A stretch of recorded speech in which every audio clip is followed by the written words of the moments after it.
Hello guys, today we will talk about aortic arch and arteries of head and neck. Let's begin. Aorta.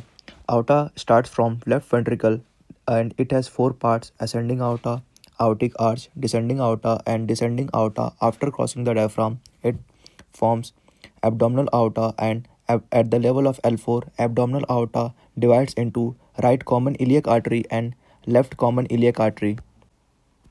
The arch of aorta has three branches: brachiocephalic, the left common carotid artery, and left subclavian artery. The brachiocephalic also divides into two: right subclavian artery and right common carotid artery. Arteries of head and neck. The artery of head and neck, they are supplied by the two major arteries, subclavian artery and carotid artery. The subclavian artery. Subclavian artery mnemonic is vitamin CD. Here, the subclavian artery is divided by the scalenus anterior muscle into three parts: medial part, posterior part, and the lateral part. From these parts, it gives many branches. Like here, from the mnemonic vitamin CD, V stands for vertebral artery, I for internal thoracic, T for thyrocervical trunk, C for costocervical trunk, and D for dorsal-scapular artery. The vertebral artery ascends through transverse foramina from C6 to C1, supplies cervical spinal cord and posterior part of brain, and internal thoracic artery gives pericardiophrenik and mediastinal branches and also supplies to the lower neck muscle. And also the thyrocervical trunk, it is the main contributor to the neck and divided into inferior thyroid artery, which supplies thyroid gland, trachea and esophagus. Then ascending cervical artery, it supplies the prevertebral muscle. Then suprascapular artery and transverse cervical, it supplies the posterior triangle muscles.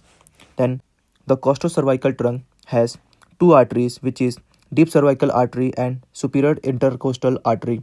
Deep cervical artery supplies deep neck muscle. Then dorsal scapular artery, it supplies the levator scapulae, rhomboids and posterior neck muscle. Like here. In this diagram, the vertebral artery ascends from the transverse foramina from C6 to C1 and enters the skull through foramen magnum, and the right and left vertebral artery joins to form the basilar artery. Basilar artery takes part in the circle of Willis, which supplies the parts of brain. Then in this diagram, the subclavian artery gives many branches like the vertebral artery, then internal thoracic artery, then thyrocervical trunk. Thyrocervical trunk also give many branches like the inferior thyroid artery,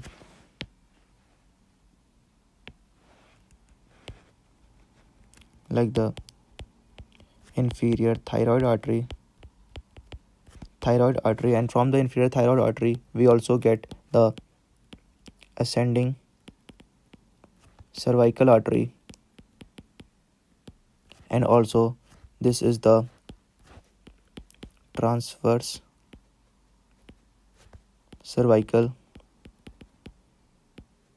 artery, and this one is the suprascapular artery, and this branch is the costocervical, and the superior one is the deep cervical.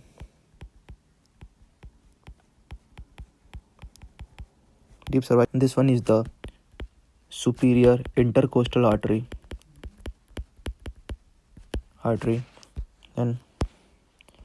Then next major artery is common carotid artery. Common carotid artery located within the carotid sheath along with internal jugular vein and vagus nerve. Like this is the right common carotid sheath, in which where the red one is the common carotid artery and yellow one is the vagus nerve which is present posteriorly, and the blue one is internal jugular vein which is present laterally. Then common carotid artery divide at the level of the upper border of thyroid cartilage or between the level of C3 and C4 into the external carotid artery and internal carotid artery. Like here, it is like this is the common carotid artery, and it is dividing at the upper border of the thyroid cartilage into the external carotid artery and internal carotid artery. Carotid pulse. During the systole, the common carotid artery expands. If you palpate the common carotid artery, you can feel each pulsation. As a result, you can determine and measure heart rate. Here, the doctor is putting his finger side of the neck right by the laryngeal cartilage to measure the carotid pulse. Then the branches. First branch is internal carotid artery. It has no branches in the neck and supplies brain, eyes, forehead and nose. Then it enters through carotid canal in the temporal bone and form the part of circle of Willis. Like here. It enters through the carotid canal in the temporal bone. Like here. It enters through the carotid canal through the temporal bone.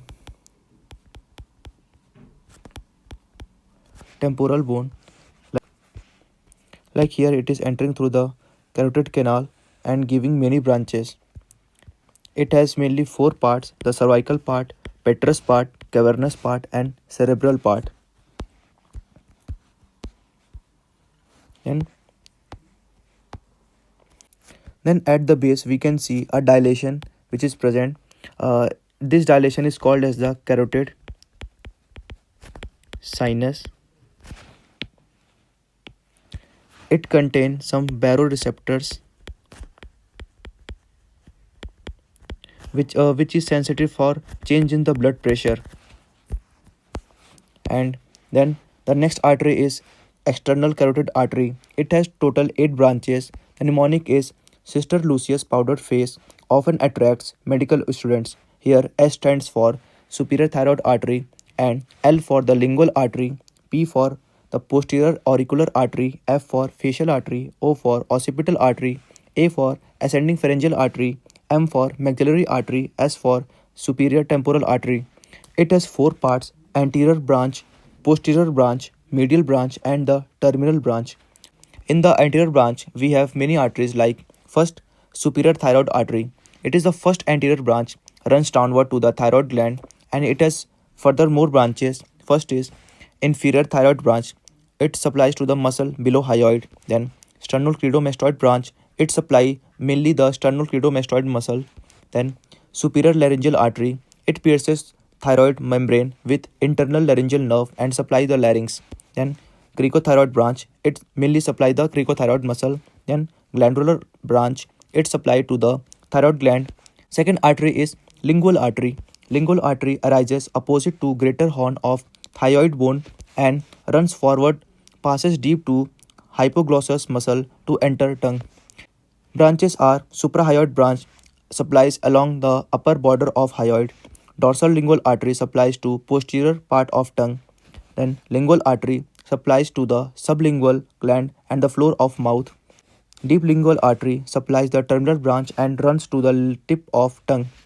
Then facial artery. Facial artery arises just above the lingual artery and hooks around the lower border of mandible at the anterior edge of masseter. It enters face and runs dorsally toward the medial angle of eye. Branches in the neck. First branch in the neck is ascending palatine artery. It supplies to soft palate and tonsils. Tonsillar artery supplies to palatine tonsil. Submental artery supplies to chin and lower lip. Then branches of face. First artery is inferior labial artery, then superior labial artery. They both supply to the lip. Then lateral nasal branch and angular artery. It supplies the terminal branch near the medial canthus of eye. Canthus of eye means where the superior and the inferior eyelid meets. Like here we are talking about the medial canthus. Then posterior branches. Posterior branches. First artery is occipital artery. It arises opposite to facial artery and passes backward deep to posterior belly of digastric and mastoid process. Branches are muscular branches. It supplies to sternocleidomastoid and other neck muscle. Auricular branch supplies to back of ear. Then meningeal branch supplies to dural matter. Then descending branch anastomose with vertebral and deep cervical arteries. Then second artery is posterior auricular artery, arises above the occipital artery opposite to the tip of the styloid process and ascends behind the auricle. Branches are auricular branch supplies to auricle, occipital branch supplies to scalp behind the ear, then stylomastoid branch enters the styloid foramen and supplies to middle ear and mastoid ear cells. Then the medial or the deep branch. First artery is ascending pharyngeal artery. It is the smallest branch of the external carotid artery, arises from the posterior or medial aspect of the external carotid artery near its origin. Then branches are pharyngeal branches supplies to the pharyngeal wall, then palatine branches supplies to the soft palate, and inferior tympanic branch supplies to middle ear. Then meningeal branch, it enters cranial cavity through foramina lacerum or jugular foramen. Then the last terminal branches. Terminal branches, first artery is maxillary artery. It is large terminal branch, arises behind neck of mandible within the parotid gland. It divided into three parts. The mandibular part, it supplies to middle meningeal and inferior alveolar. Then pterygoid part supplies to muscular branches of mastication muscle. Then pterygopalatine part, it supplies to infraorbital, greater palatine and sphenopalatine muscles. Then superficial temporal artery. It is the smaller terminal branch, ascends in front of ear. The branches are transverse facial artery, supplies across face. Then middle temporal artery supplies to temporalis muscle. Then frontal and parietal branches supplies to terminal to scalp. Now let's learn it into this diagram.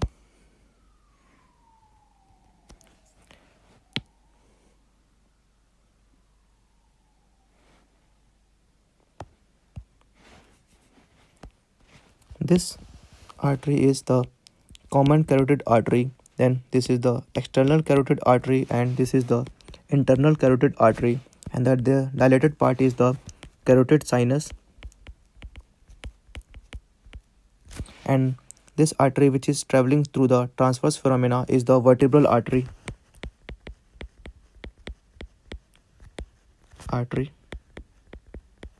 Then this artery which is supplying to the posterior part of the brain, it's called as the occipital artery.